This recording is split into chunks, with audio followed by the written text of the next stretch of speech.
नीलम दिशा हमर नमस्कार दर्शक लोकन एहि चैनल के सब्सक्राइब करबा के लेल लाल बटन का दबाव आ तकर बाद घंटी पर क्लिक क के नव नव मैथिली गीतक आनंद उठाओ।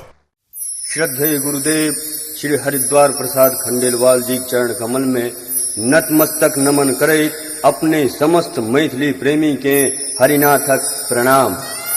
एक बेर पुनः नव उमंग नवीन तरंग अपने समस्त युवा गण के संग ल प्रस्तुत करै छी अपन नहीं अपने क्षमा करब सब गोटे प्रिय सब गोटे हिये सभक दुलार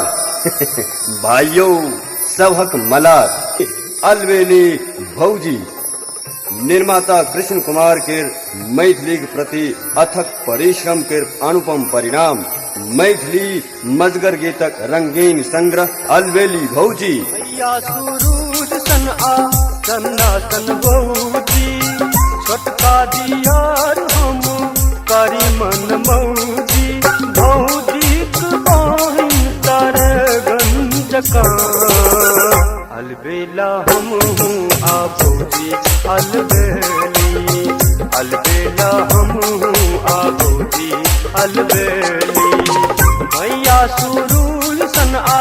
चन्ना सन भौजी छोटका दियार हम करी मन मौजी भौजी बहन कर गंजका अलबेला हम हूँ आ भौजी अलबेली अलबेला हम हूँ आ भौजी अलबेली।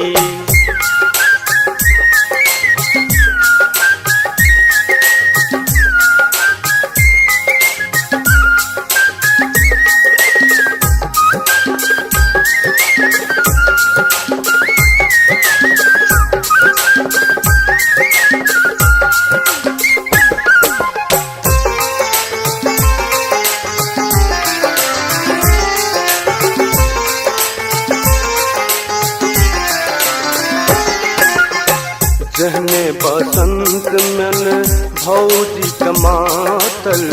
भैया कहिया में हम अमृत संगाथल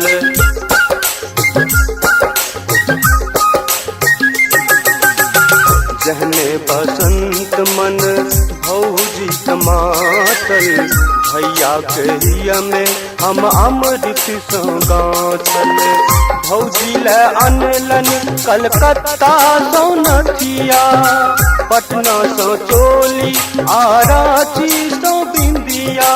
लागई सख भौजी अमेरिकन जका अलबेला हम हूँ आ भौजी अलबेली अलबेला हम हूँ आ भौजी अलबेली।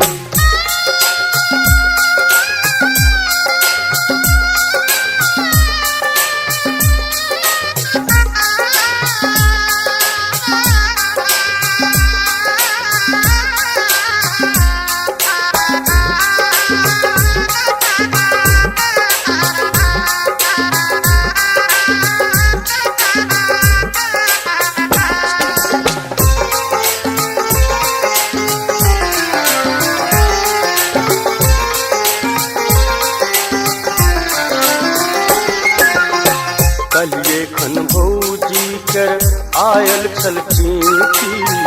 अपना ही हाथक पठेली खट मीठी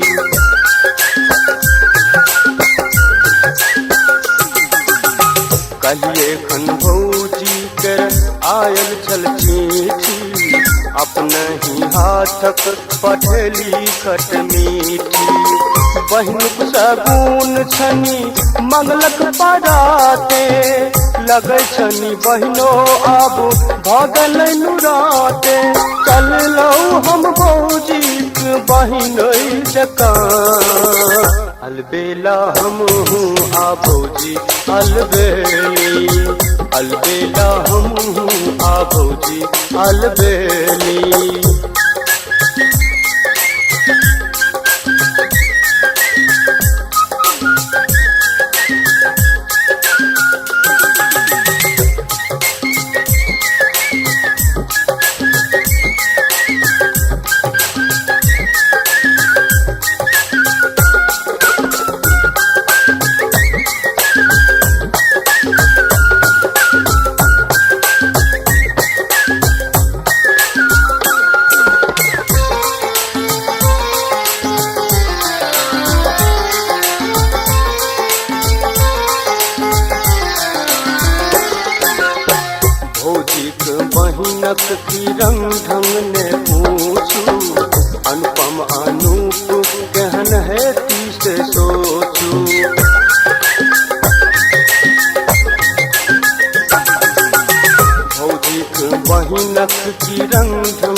कहन है से सोची परी महारानी सती भौतिक अनीता जहने अनीता रूप तहने सुनीता प्रेमक बिहानी सिया लक्ष्मण जका अलबेला हम हूँ आभोजी अलबेली अलबेला हम हूँ आभोजी अलबेली भैया सूरूज सना चन्ना सन भौजी छोटका दियार हम करी मन मौजी भौजी बहन तारे गंजका अलबेला हम आभोजी अलबेली अलबेला हम आभोजी अलबेली।